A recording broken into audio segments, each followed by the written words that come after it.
Continuamos ahora con la exposición de la doctora Mabel Bianco. Mabel, no sé si Mabel está conectada, la veo, pero bueno. Estoy aquí, sí, sí, estoy. Hola, Hola, ¿cómo les va? Mabel. ¿Cómo están? Hola, ¿Qué tal? hola, ¿Cómo Mabel. ¿Qué Sí, están? tal? ¿Cómo perdón, te va? Mabel. Sí, Mabel, primero te voy Bien. a presentar. ¿Qué tal, Mabel? Primero te voy a presentar. Mabel Bianco es médica, feminista, máster en salud pública y especialista en epidemiología y estadística médica, presidenta y fundadora de la Fundación para el Estudio e Investigación de la Mujer. Es facilitadora para América Latina y el Caribe del Grupo Mayor de Mujeres, coordinadora de la campaña internacional Las Mujeres No Esperamos, Acabemos con la Violencia y el VIH Ya, y del Grupo Internacional de Mujeres y el SIDA. Participó en conferencias internacionales de población y desarrollo y de la mujer en Nairobi en 1985 y en Beijing en 1995. Desde 2012 a 2016 fue electa miembro del Grupo Asesor Regional de la Sociedad Civil de ONU Mujeres, asesora a organismos internacionales y fundaciones. En 2019 fue reconocida como una de las 100 mujeres influencers por la BBC. En 2020 fue personalidad destacada de la ciudad en el ámbito de las ciencias médicas y los derechos humanos por la legislatura de la Ciudad Autónoma de Buenos Aires. Mabel, te escuchamos. Bueno, muchas gracias y bueno, agradezco esta invitación y esta posibilidad.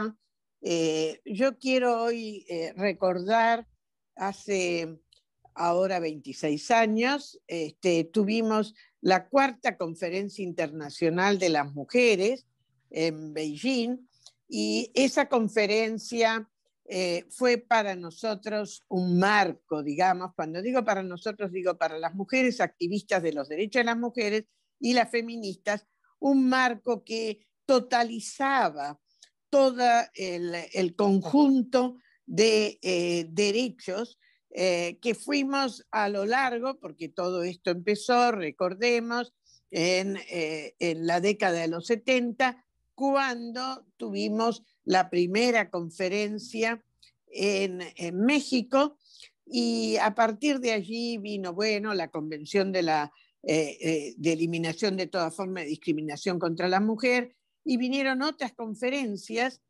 la tercera, que fue la de Nairobi, pero ya cuando llegamos a Beijing, teníamos un cuerpo estructurado muy importante y todo eso se volcó en lo que nosotros dimos en llamar el plan de acción. Ese plan de acción todavía hoy sigue vigente porque tiene actualidad a pesar de que han pasado todos estos años.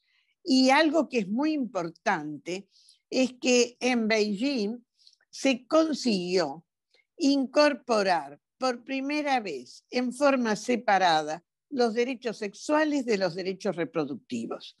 Digo esto, antes había estado hablando Nelly de esto, quienes militamos los derechos sexuales y reproductivos, habíamos preparado para el 94, para Cairo, para la conferencia de población, toda la batería para que estuvieran allí presentes. No pudimos, no hubo forma de separarlos. Sin embargo, en Beijing se pudo hacer, y yo creo que ese todavía es un gran hito que muchas veces no nos damos cuenta por el significado que esto tuvo y que tiene todavía ahora y va a seguir teniendo. Pero ahí también, por ejemplo, se planteó la necesidad de eliminar todas las formas que pueden afectar a la integridad corporal de la persona o no, y ahí está todo lo que llamamos las acciones dañinas, y en eso está desde la mutilación genital femenina, pero también el matrimonio o las uniones tempranas y sobre todo forzadas de las niñas. Son cosas, cuando yo digo esto en nuestro país, dicen, me miran, ¿esto qué es? ¿Por qué? Bueno, en este país tenemos una cantidad de niñas que están viviendo o casadas y que no lo han podido decidir, o en uniones forzadas, y que por lo tanto están expuestas a más violencia, están expuestas a embarazos precoces, a VIH, y a que hipotecan de alguna manera el resto de sus vidas, porque dejan la escuela, porque empiezan a tener que mantener a sus hijos y tienen que salir a trabajar en formas muy precarias y o reflejan la misma pobreza de sus madres o peor, la agravan. Entonces, estos son algunos aspectos que para nosotros, cuando hablamos de la igualdad de las mujeres y los hombres, no los vemos. Tenemos que estar mirando a todo el panorama y eso es lo que desde el año pasado, para la reunión de la Comisión de la Condición de la Mujer, nos fuimos preparando. Lamentablemente, los 2 años, en marzo, esta comisión no pudo ser presencial. Tuvo que ser virtual por la pandemia. Y esto incluyó una diferencia fundamental, porque para esas reuniones de marzo en Naciones Unidas, al igual que fue en Beijing, que fuimos 25.000 mujeres y que eso fue un reverdecimiento de todas las demandas de las mujeres, pero llevadas con alegría, con una vigencia y una fuerza increíble que nos daba. Todos los años se repite un poco en marzo en Naciones Unidas. Al ser virtual, perdimos esa vivencia de poder tener ahí con los cuerpos nuestros presente y diciendo aquí estamos y exigiendo y planteando y denunciando todos los temas y todas las restricciones. Esto no fue menor, porque lamentablemente Naciones Unidas ahora nos está tratando de espectadoras de televisión. Entonces podemos ver las discusiones, pero no podemos participar, no podemos expresarnos, no podemos poner el cuerpo ahí y decir esto pasó así. Esto es una gran limitante y esto ha llevado que tanto el año pasado, pero creo que más este año, hemos tenido un documento de unas conclusiones acordadas de una pobreza impresionante. ¿Por qué? Porque hay algunos países que no son la mayoría, pero sí, ustedes saben que en Naciones Unidas todo se adopta por consenso. Entonces, en esa mayoría, en ese pequeño grupo que no da el consenso y que hace mucho ruido, consiguió imponer lenguaje totalmente, no digo que no acordado, porque en general ahora la trampa es que todo tiene que ser lenguaje que ya se ha acordado previamente, entonces no hay novedades y el mundo evoluciona y los derechos evolucionan y nosotros no nos podemos quedar estáticos. Pero sin embargo, ahí nos obligan a esto, entonces prácticamente se omitieron cosas tan importantes y nada más ni nada menos como, por ejemplo, la educación sexual, la educación sexual integral, que no es menor, porque es una forma de modificar en los niños y adolescentes los estereotipos de género que van a cambiar todas las posibilidades y van a impactar desde la violencia de género hasta el resto de la vida de las personas. Y esto, bueno, no lo aceptaron, no se pudo poner. Entonces quedó un papel, yo diría, chirlo, vacío, con hechos comunes y que no nos permite avanzar. Esto es una pena porque nuestra región, si bien tenemos ahora países con situaciones de mucho retroceso, en general es una región que plantea avances. Y tuvimos una reunión regional que planteó avances y que incluso los países que sabemos que tienen mayor retroceso en cuanto a las posiciones de los derechos de las mujeres, no obstaculizaron el que la mayoría pudiera expresarse y el documento expresara lo de la mayoría. Eso no pasó en Naciones Unidas.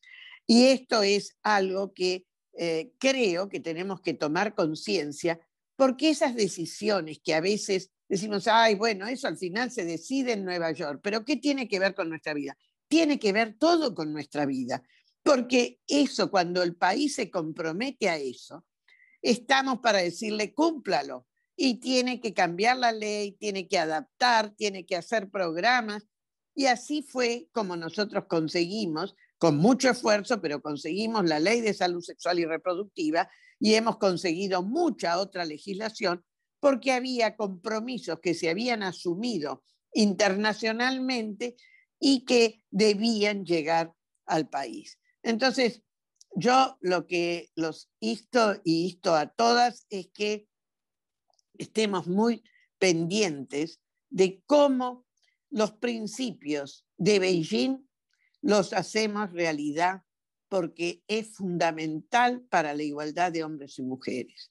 Y esto es algo que todavía no tenemos. Y creo que el COVID nos permitió ver esas desigualdades, desigualdades que van desde el acceso al trabajo, que todavía para las mujeres quedamos reducidas al trabajo informal, mal pago, y que fue el primero que se cayó y el que perdimos ahora con el COVID.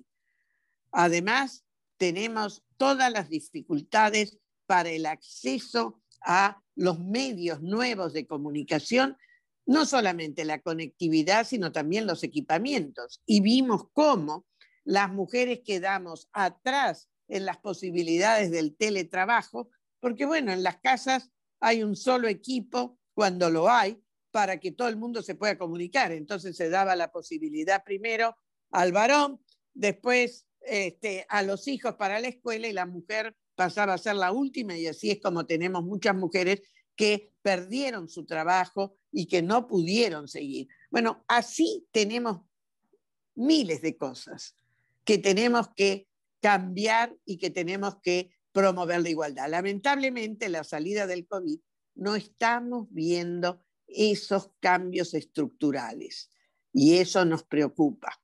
Cambios estructurales que deberían significar un cambio hacia cómo garantizamos una igualdad, no meramente de papel, sino, o en papeles, sino en la vida real. Todavía eso no se da y hasta vimos cómo, estando los dos progenitores en la casa con el COVID, la madre fue sobrecargada porque, bueno, las mujeres tienen que hacer esas tareas de apoyo escolar, además de cocinar, además de lavar, además de limpiar, además de hacer todo, que encima sin algunas posibilidades de apoyo. Por lo tanto, el camino a la igualdad nos falta mucho. Hemos conseguido mucho, pero nos falta mucho. Y el último eslabón es justamente el sexual y reproductivo, donde entra no solamente la sexualidad genital, la posibilidad de la reproducción sí o no, la posibilidad del aborto. Entra también cómo ejercemos nuestra feminidad y cómo ejercen los varones la masculinidad. Y esto es lo que tenemos que cambiar, esos valores culturales. Si no, no vamos a tener igualdad. Para eso la escuela es clave. Por ahora no se la ve. Nada más, gracias.